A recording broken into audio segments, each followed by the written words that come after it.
Ben de bir futbolçu kızıyam. Benim de atam bu idman növünü çok sevirdi. Düzdür, futbolu daha çok sevirdi ama atası çok təəssüf ki, icazə vermiyor futbolçu olmağa.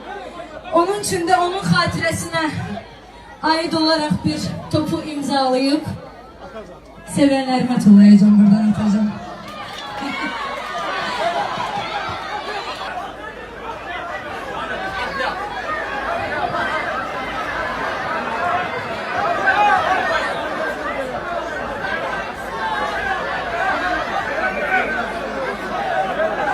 Hazır mıyız? Haydi. Bakmayın xanım olduğuma, ben de yaxşı futbol oynayıram.